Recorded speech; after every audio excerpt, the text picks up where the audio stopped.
What if the person you think you are is just a fraction of who you truly are? What if years of conditioning and surviving in a challenging world have left you clinging to strategies and beliefs that mask your truest nature? I'm Catherine Duca, psychotherapist and self-esteem coach, and you're listening to Who Do You Think You Are? A show that looks beneath our psychological masks and uncovers our profoundly messy, beautiful, brilliant, tender-hearted selves. Join me as we go in search of the hidden power of our true selves. I'm so glad you're here. And you know that is absolutely true. Welcome, welcome, dear listeners. There is no place I would rather be this Sunday evening than right here with you right now. I want to welcome you to Who Do You Think You Are? This is a podcast devoted, as you may know, to your well-being, to your emotional truth, and to your right to live a life that honors you. On this show, we talk about how you can cultivate the highest regard for yourself, how to live from a place of genuine self-respect and self-love, and how you can make yourself a priority in your own life. Join me each week for insights and strategies designed to help you drop your psychological masks and all the layers of defense mechanisms and armor, connect with your truest essence, and live the life you desire with more ease and more purpose. Why? Because we know that when we approach life in this way, we naturally and effortlessly have more room, more generosity, and more love for one another. And dear listeners, I ask you, as I do each week, when have we needed love more than this very moment? So I welcome each and every one of you. Before we dive in, I want to remind you of something very important tonight. This podcast is a space for reflection, for storytelling. You know, I share some of my stories and you share some of yours in the chat, and emotional exploration. But this show is not a substitute. It is not a substitute for professional support. So if you are struggling with something pressing or painful or overwhelming, and it's got you, and you can't shake it, and you can't seem to get through, and it has you stuck, please, please, please reach out to a qualified professional, a qualified psychotherapist or a mental health counselor. You deserve care that is attuned, that is consistent, and grounded in expertise. And if you don't know where to start, let me know. I'm happy to help you. Really, you can reach out to me. Just drop me an email at catherineduca.com. Let me know what you need, and I'll point you toward a resource that can help, or a directory, or practitioners who might be a good fit for you. I want you to know you are not alone, and you are not too much. I repeat, you are not too much with whatever you are feeling. And you don't have to navigate this alone. Good help is available. So please, please remember that. And one other admin note, if you will. If you've been listening and you've been deriving benefit from the content on this show, or if you're tuning in tonight for the very first time and like what you hear, find it informative and valuable, please like, share, and subscribe. You know, that keeps the algorithm happy, and that means everything, because when the algorithm is satisfied, the show goes out to more people. So let's all do what we can. Like, share, and subscribe. Okay, so here we are. If you were with me last week, you know that we talked about when goodbyes aren't mutual, when someone you care about, perhaps you were involved with them, or perhaps it was a friend or family member, And the relationship ended, not necessarily mutually, or if it was mutual, you did not have a chance to speak your mind and share your truth. And that had you ruminating, and that had you, really hooked. I talked about a client of mine who checked her telephone constantly to see if this person who walked away after they were in a relationship, she checked her phone consistently for 2 years to see if there was a message from him. Um, so we talked about the whys and the wherefores and what you can do about that. And I got a number of questions to go deeper, questions about that, and requests, I should say, to go deeper. And so tonight, I'm going to do just that, because I noticed that we can't really talk about a subject like that without also talking about a twin topic. And so tonight, we're going to look at another very tender topic. It's a topic that I would say is nearly an emotional epidemic, at least in this culture, in Western culture. Now, it does not come with a lot of fanfare or drama.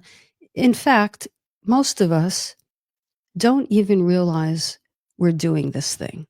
But it is the thing that underlies our stance in life, our stance with other people. And here's what it looks like. And then we'll name it. And as you're listening, tune in and ask yourself if this is you in any way, or if this is someone you care about. If it's someone you care about, maybe you'll let them know about the show and they can look at it, review it, listen to it, anytime. It lives here on the station, New Thought Media Network, and it also lives on my YouTube page, Catherine Duca, Confidence Builder. So you can get these archived shows 24/7, any day of the week. It looks like you're in an interaction with someone and they say something, and you immediately feel as though you disagree, or it hits you in a certain way, it lands with you, and you have another point of view that you would like to share, but you don't. What happens is you swallow your opinion or your point of view, and you kind of smile instead of speaking your truth.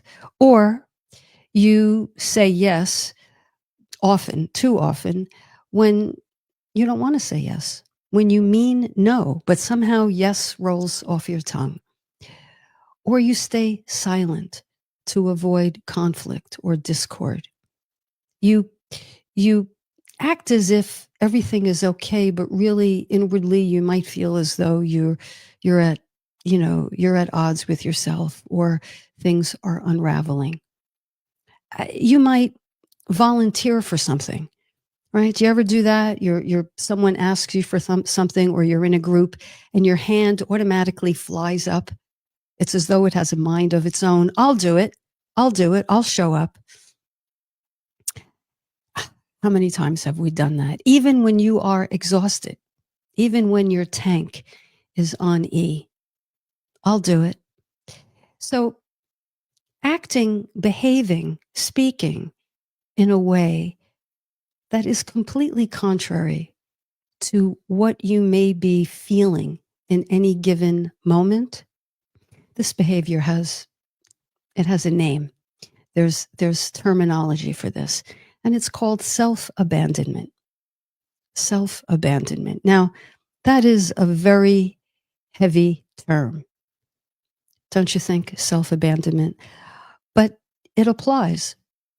In my practice, I literally, not a day goes by where someone doesn't tell me that they do or don't do something with people in terms of interactions because they're afraid of abandonment. Oftentimes they use that very word. I'm afraid of abandonment. Or they say, if I just meet them, Hi, Catherine. I'm here to talk about my abandonment issues. Oh, okay. Tell me more. What do you mean by abandonment issues? I just think everybody's going to leave me. Oh, and what do you do about that? Well, I don't rock the boat. I don't make waves. I don't cause controversy. I am so careful. I am so beige that I don't give anyone the chance to walk away from me because I don't think I could handle it. Well, as big an issue as that, and you can feel the weight of those words, can't you? As heavy as that is, imagine when we behave in the ways I mentioned, we are abdicating our own self care. We are abandoning our own well being, our own positive regard. It's as though we're throwing ourselves under the bus. And we do it without even flinching sometimes. Why is that? Well, probably because we've been doing it for such a long time. Probably for as long as we can remember, maybe as long as we have been alive. This is a characteristic or a behavior, a way of being that is not innate. I repeat, it is not innate. It is a learned behavior. And it's not as though someone specifically taught you to be that way. It's not like anyone said to you, you know, I want you to swallow what you feel. I want you to shrink and play small so that I feel comfortable. No one expressly said that to you, but you inferred that. You absorbed that message when you tried to do that way back when, and you encountered all kinds of things. You encountered disapproval or indifference, or you were punished, chastised, insulted. It was met with sarcasm. Why can't you be more like your sister? Um, a whole host of responses that very well may have given you the message that what you expressed, AKA your truth, your feelings, your emotion, your opinion, did not go over very well. And if you had a few of those experiences in childhood, you probably did what children do. They very quickly sort of adapt, pivot. They do not keep playing the same tune. Not when a parent or a caregiver or an authority figure disapproves of what you said. It's either met with one of two responses, either outright defiance, or the other way, swallowing what you feel, suppressing what you have to say, suppressing your emotions. And when you suppress is like submerging a beach ball. You know, um, the wonderful visionary Debbie Ford, Ford, who passed away a few years ago, wrote a wonderful book, The Dark Side of the Light Chasers. And it was she who used this analogy. These parts of ourselves that we feel were judged by other people, we internalized that judgment. And anytime that behavior wants to come to the surface, we very quickly submerge it. And Debbie likened it to trying to hold a beach ball underwater. And not just one beach ball, several beach balls. The way you feel about this, the way you feel about that, your sad feelings, your angry feelings, your vulnerable feelings. All of those are, quote, beach balls that we learn to hide under the water. Now, think about it. It takes a certain amount of pressure, doesn't it, to keep those beach balls submerged because they have a natural trajectory. They want to float, but we're holding them down. And then what happens is we have this ball and that ball and that ball and all the balls. How long do you think we can keep that up? Not very. And that's when Debbie would say, they pop up in the most inopportune times and in the most inopportune ways, right? They come out sideways. You blurt something out. You're sarcastic or snarky to a person you're just beginning to date, or you say the wrong thing at a meeting in that regard, because the beach ball cannot take the submersion. So this is what happens. We live a lifetime, and then what happens is in our personality, we absorb the coping mechanism. And this is a very interesting thing about our personalities. Think about the people you know. If you were to scan your contact list and give each person you know pretty well 3 words that describe their personalities, it would be very interesting. What you would probably be describing, without realizing it, is the way in which their personalities defended themselves. What do I mean by that? When we're children and, there's some pain in the home life, right? Emotional unavailability from a caregiver, or a caregiver is immature or overwhelmed or physically actually ill or emotionally ill, compromised in some way, we do not put the burden on them of our feelings. I mean, we might do that once or twice, and then we quickly learn, that's not a safe bet.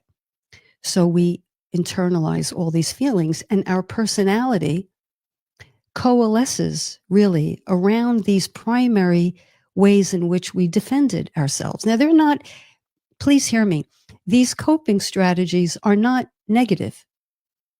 They're not negative, they're not bad, nothing like that. In fact, on the surface, they can be viewed as positive. For example, one of the things I did, and I'll give you a peek into one of my many psychological masks, is not so much in my home life, actually, but in my school life. I went to a school, happened to have been a Catholic school, very traditional Catholic school back in the 1960s. You can imagine. And there was a lot of corporal punishment. Children were hit, children were punished. The whole class was punished, got in trouble, had to kneel for an hour because I gave the wrong answer in class. So I was punished and the whole class was punished. And this was how it was every day. So imagine. And so I developed 2 masks around that. I became a really good girl, a really, really good girl. I was teacher's pet. I was so agreeable. I was the child every teacher loved. Now, was that really in my nature? Yes, I think it was. But it was also a strategy, not a conscious one. I did not say at 8 years old, hey, you know what I'm going to do?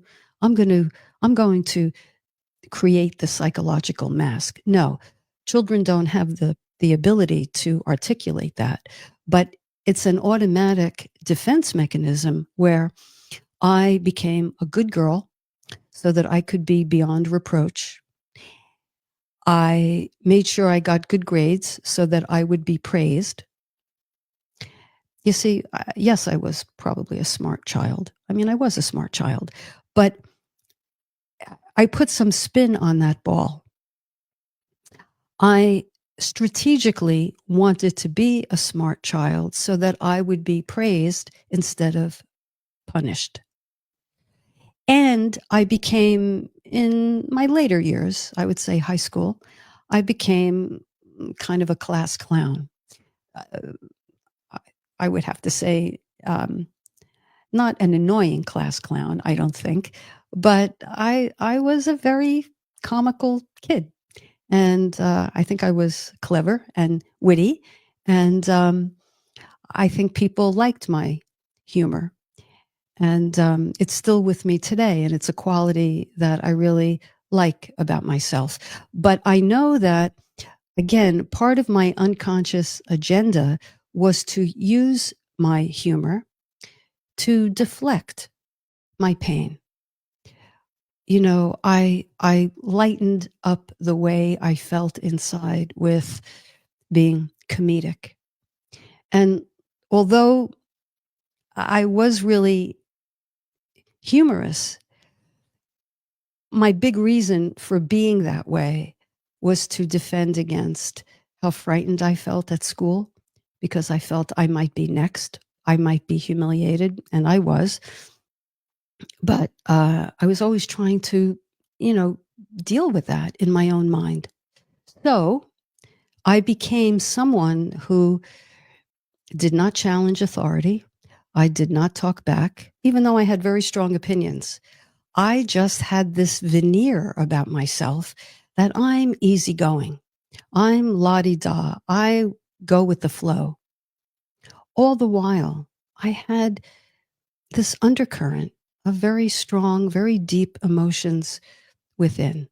I was sad. I was angry. I was irritated. I felt lonely. And this is interesting because I was also a very popular child. I happen to have been president of my class every year, high school and college, every year. I was popular, but I don't think anyone could really get close to me. Isn't that an interesting paradox? Popular, most valuable, sneaky player on the basketball court because I was 5 foot even, but I was a good shot and I was a bit of a sneak. So the other team discounted me until they caught on. So outwardly, I really had a good time. But inwardly, I felt alone. And I know that I felt pensive and I would even say depressed. So I'm sharing this with you to illustrate how one's personality takes shape. Yes, each of us comes into this world, is born with a certain constitution, right? You often hear parents say this: oh, my first child was this way, and my second child came out of the womb completely differently, had a completely different temperament. That's true. Nature, nurture. But the lion's share of our personality style is learned, it is adaptive. And so here we have this notion of I have to be a certain way in order to feel like I'm okay, in order to feel as though I'm loved, in order to feel valued, in order to feel wanted. I have to be this certain way. And so there's some energy spin on the ball, if you will, on have to be a certain way. There's striving there.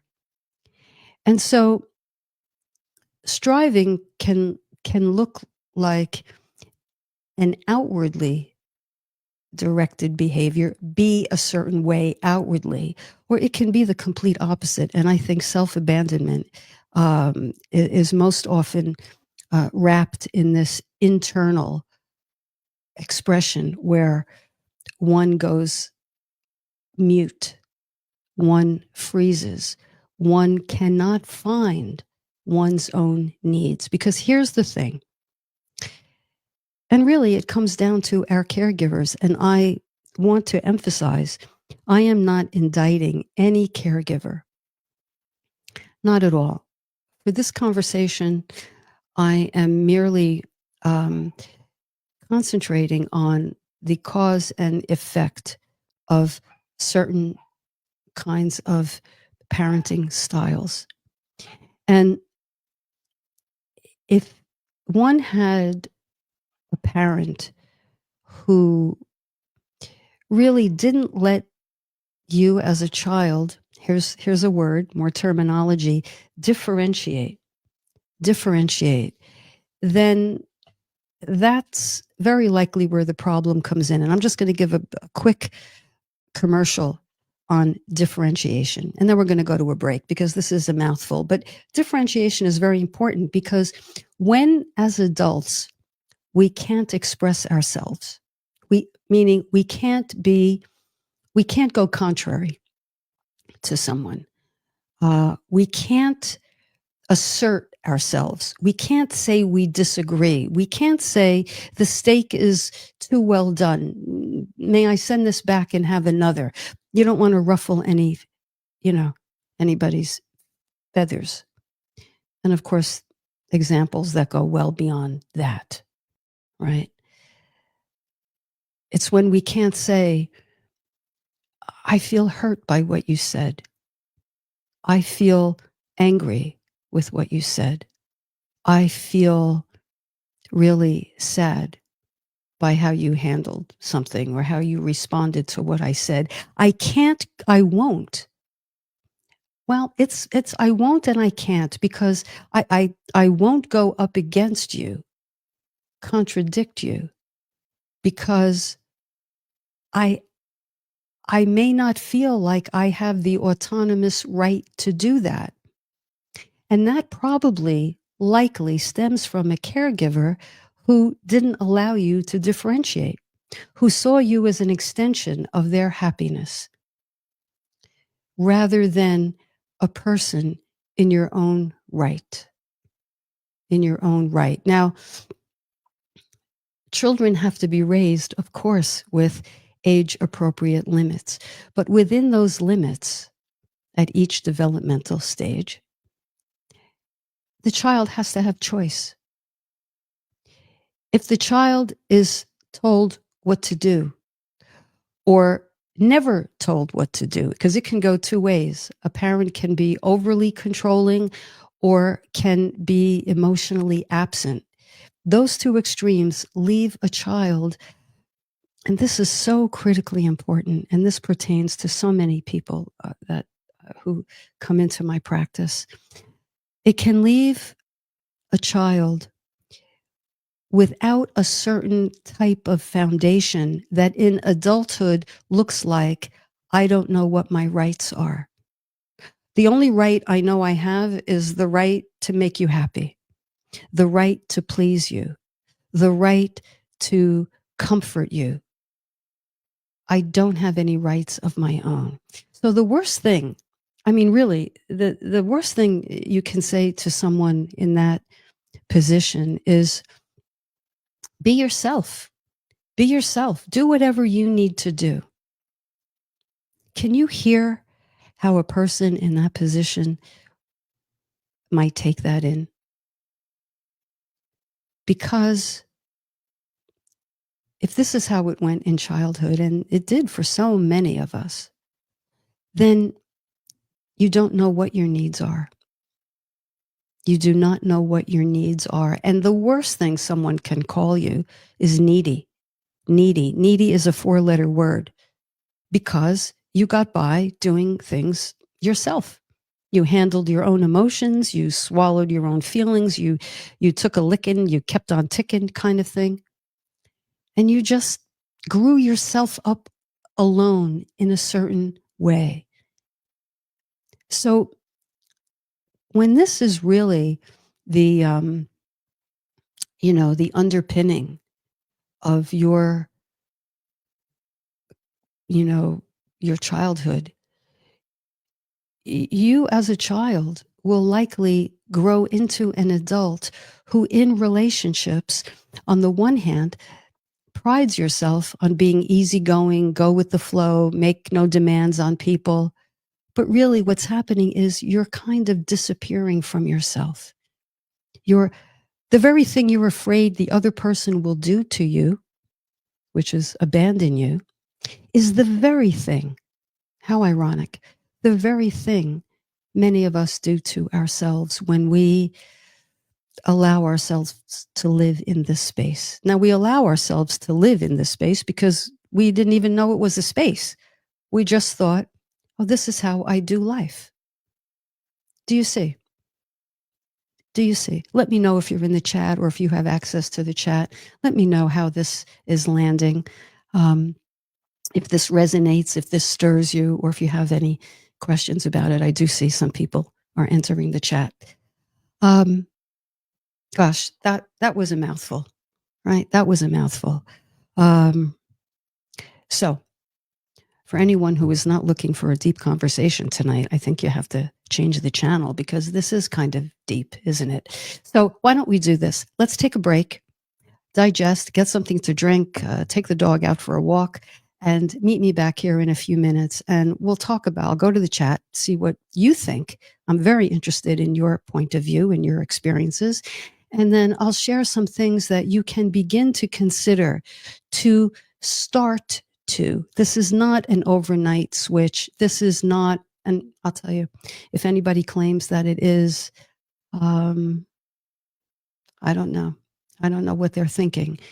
This requires diligence. This requires some work. This requires some effort. But I promise you this, it's the kind of work that once you get going and you begin to see the benefit of it, I think it's delicious work. Of all the topics I can talk about therapeutically, this is probably the most gratifying because it is something that can be gradually, operative word, gradually undone. And the rewards are astounding. But it takes time and it takes diligence and it takes repetition. And that is the fact of the matter. So you heard it here. Let me go to the chat and see what we have here. I'm so interested in what you have to say and your questions. So going in order, we have Fat Ass Jewelry Company, Argery. Argery, good evening and welcome. Question tonight. Do you think everyone feels lonely just in various degrees?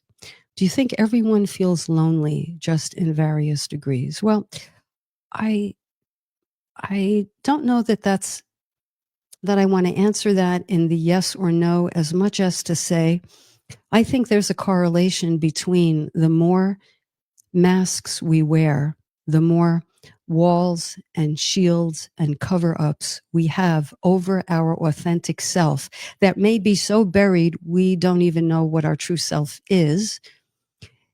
I think depending upon the degree of those masks and how layered they are is the degree of loneliness that we feel inside. Because if we feel we can't share who we truly are, what we truly feel, the emotions we feel, if we believe sharing that will cost us, will be abandoned, then that wall that we erect so that nobody detects that is the same wall we live behind. And to that extent, Argery, I would say it's very lonely back there. It's very lonely because nothing old gets out, nothing new or fresh or affirming or validating gets in. And that space is a very lonely space. So rather than yes or no, I think that's a very nuanced question. Thank you for asking it. Michelle, welcome.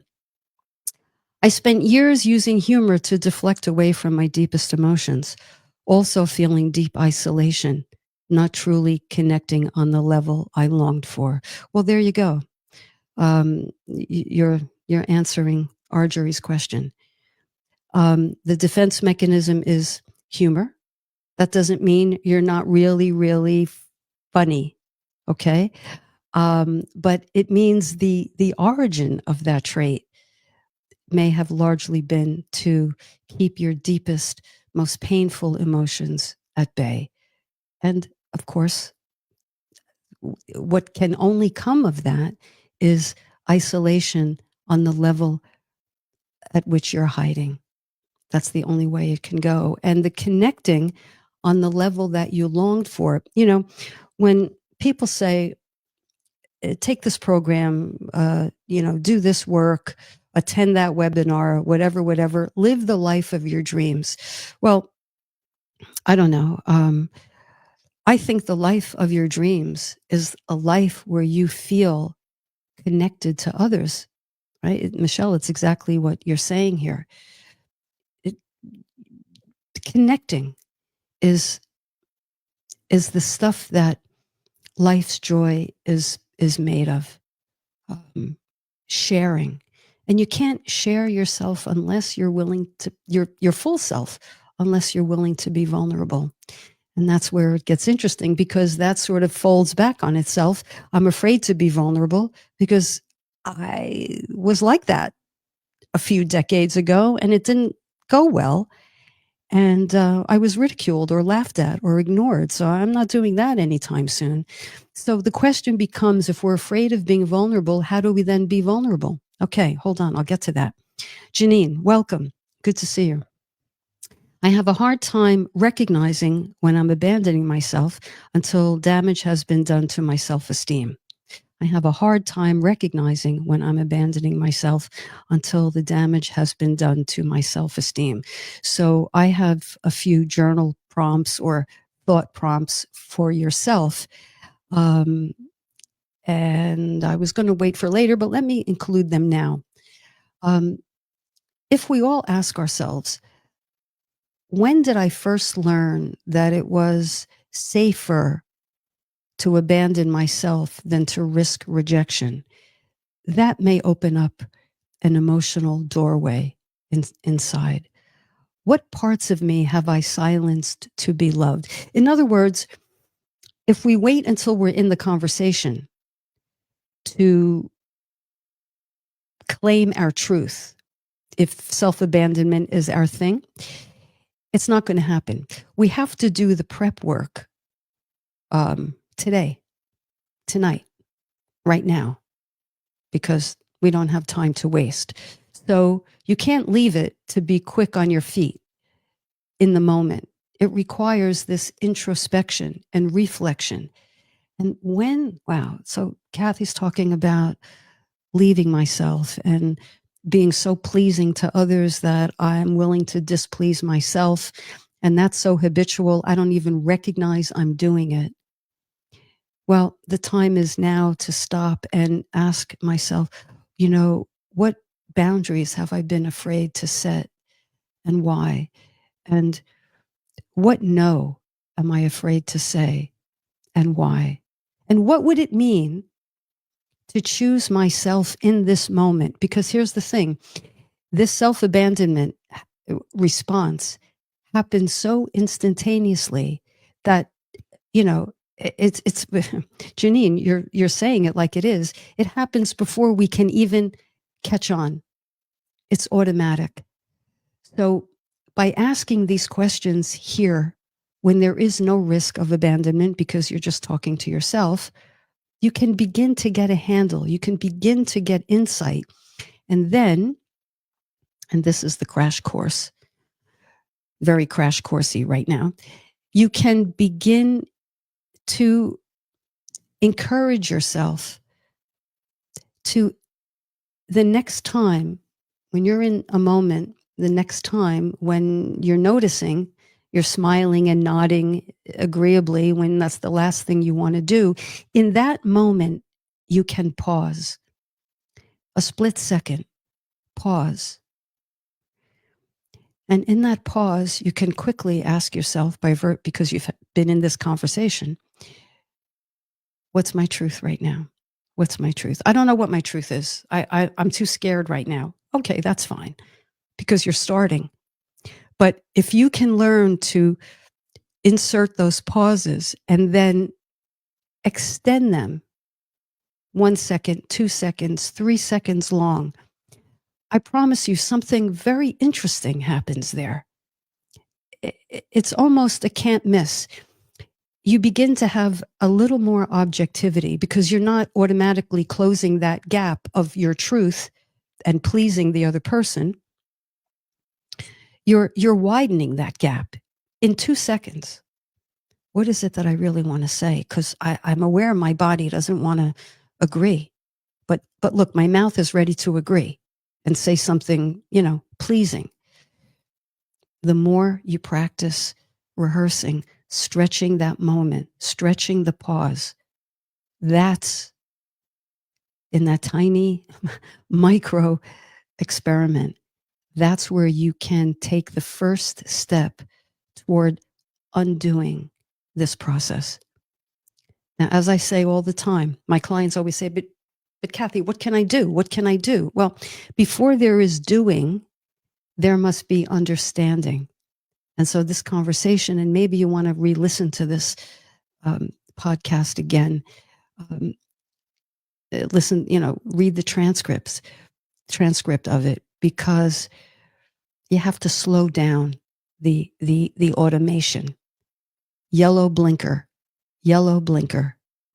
right? Slow it down. What am I feeling? I know I'm feeling something, but I'm too afraid to assert myself. Okay, but I did step one. I monitored, I noticed, and I caught myself in that moment. I'll give myself another try next time. We all know the next time will come in 5 minutes, right? So, Janine, I hope that helps. But that's the point. We don't recognize it until it's too late. But even then, we don't necessarily, I didn't until I learned it and experimented. And sometimes it went well, sometimes it didn't, but then more times it did. And then a lot of times it did. And then I sort of morphed into someone who, much more than I don't, I am able to catch that pause. Okay? All right. Thank you, Janine. And Arjorie, again, abandoning the self feels to me like a function of codependence. It is. Are there other ways self-abandonment shows up? Well, under that umbrella of codependence, a lot of things happen because, and I am going to get back to differentiation, because codependence implies a type of enmeshment, a type of, and again, this is on a certain level, in being agreeable with people or my partner or my family member or my boss or whomever. It's like, I don't want any friction. I don't want anything in the way, any discord. I can't handle that. It's too uncomfortable because I'm afraid I'm going to be left, right? So what happens is we have to work at now this is deep work. I'm just saying it here, but it really is deep work in psychotherapy. It doesn't necessarily take a long time, but it takes willingness and a commitment to work on this level. It's like differentiation is, let me explain what that is first. It's neither detachment nor defiance. Differentiation is the ability to stay emotionally connected to someone while staying true to yourself, even if there's a disagreement. So the paradox is staying connected without merging, staying connected, but staying true to yourself. That is the whole thing on which differentiation hinges. So to own your no, and incidentally, I have what I think is a pretty good list of 50 shades of no. If you, how can you get that? You can get that in a number of ways. Email me if you'd like, Catherine@catherineduca.com, and let me know you want the shades of no, and I'll get that to you. Because there are a lot of lovely, polite, nice ways you can say no and be in your truth and be direct and have conviction about it. But in order to own your no, you have to see yourself as a separate person, an autonomous person. And if that didn't happen so much in childhood, if you had to be everything your mother needed you to be, otherwise she wouldn't feel good, then you never learned to stand apart. So it's this dance of separateness and togetherness.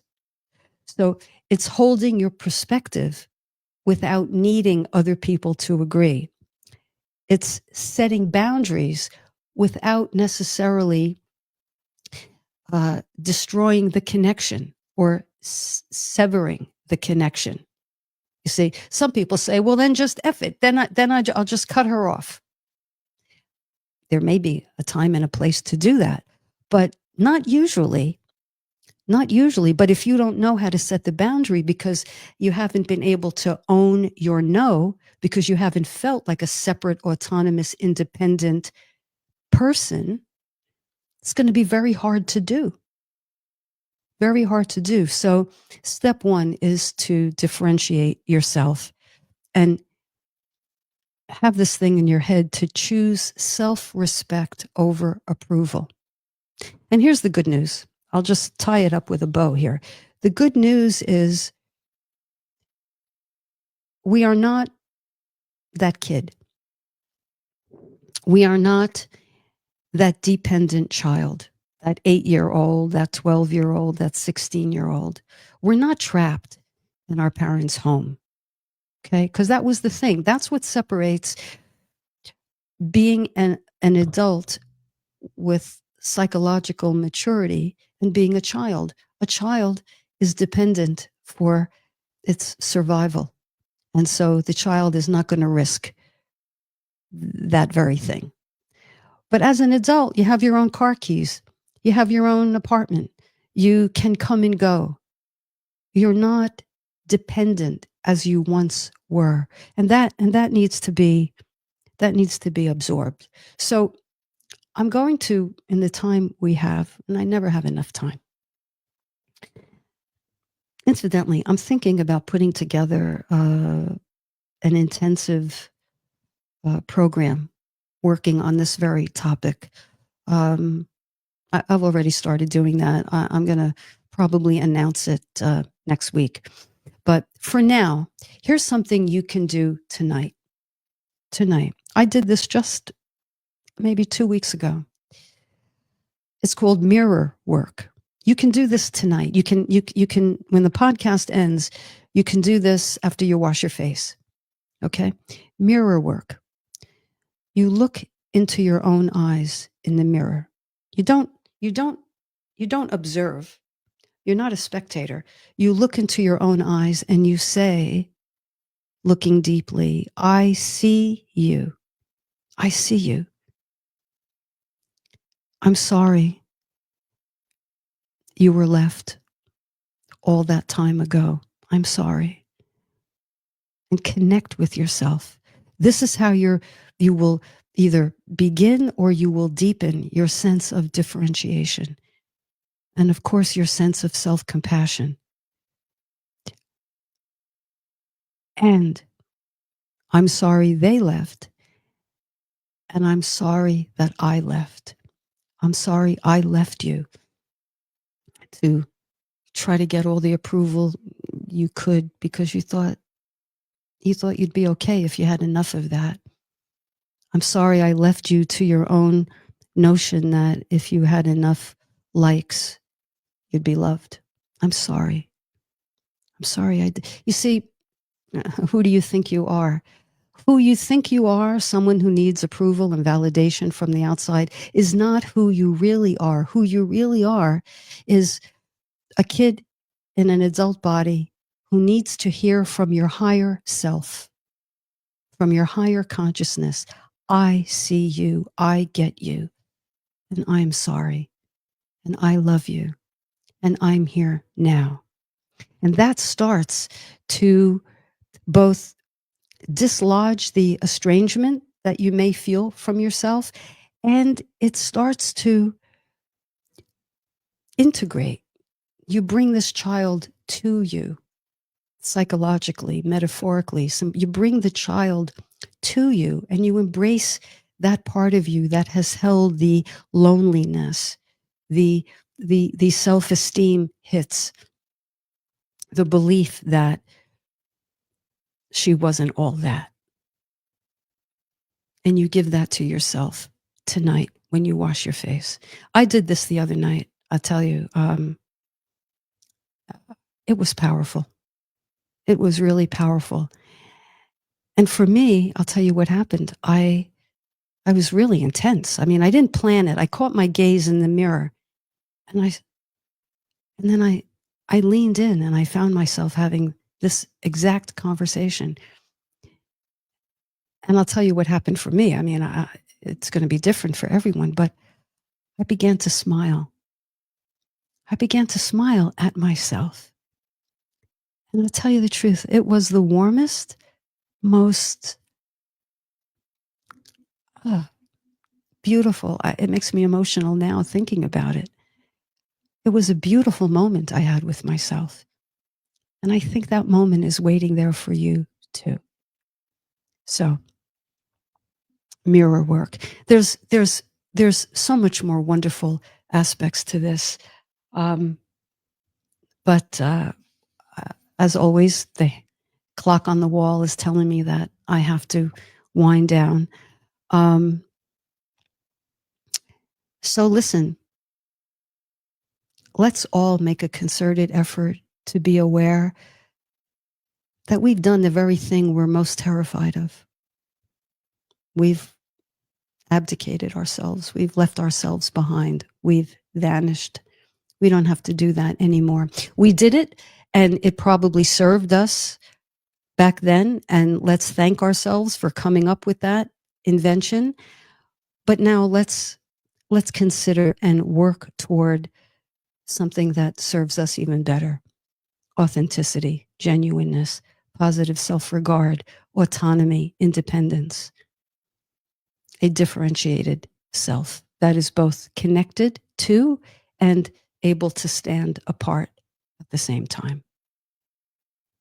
Okay, I'm going to mention something. I've got literally 2 minutes. Listen, if you're listening to this show, if you're attracted to this station, you don't need me to tell you this, but I'm going to tell you anyway. We are all aware that the SNAP program is drying up in a week or so. As of November 1, the Supplemental Nutrition Assistance Program is coming to an end and will be ended for as long as the government is shut down. This means that many, many Americans, families with children, will not have the benefit that gives them enough to eat. Now, if you're a part of my audience, that really bothers you. That deeply gets under your skin, as it does mine. I know this. And I know that you believe that love is a verb. Love is not a nicety. Love is a verb. Love is not a spectator sport. Love is not looking at the television, reading the news and saying to yourself and meaning it, you know, oh my God, that's terrible. That's awful. What are these people going to do? Okay, that's a start, but that's not really love in action. Love in action, I submit to you, is finding some way to offer tangible help to the millions of people who are going to lose this benefit, people with disabilities, low income families, veterans and active military personnel, single adults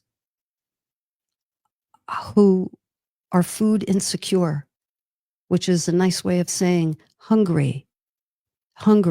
So those of us who had the privilege of having a delicious meal today, this evening, I know that you will not have that meal without also being mindful of the many who may have enough to eat tonight, but imagine the anxiety to think, oh my, in 2 days, whatever it is, in a few days, this is going to run out. And then what will I do? Imagine the anxiety and the heartbreak of that. I know not one of you wants to stand by and know that that's happening without doing what you can to make someone's life easier, to have someone know that someone else is caring about them. They are not forgotten. Okay, they are not abandoned. So, thank you. Thank you. Dear listeners, wide receivers, time to go. Let's go out in the world And let's be our own person as much as we can, in love and in tenderness and in gratitude. I have loved spending this time with you. Thank you so much. I look forward to next week, and I will meet you back here. Until then, know that you are loved, and more than that, you are love. You are love. Spread it around. Till next week, I'm Catherine Duca. You've been listening to Who Do You Think You Are? I know who you are. You are magnificent. That's who you are. Okay, I'll see you next time. Take care.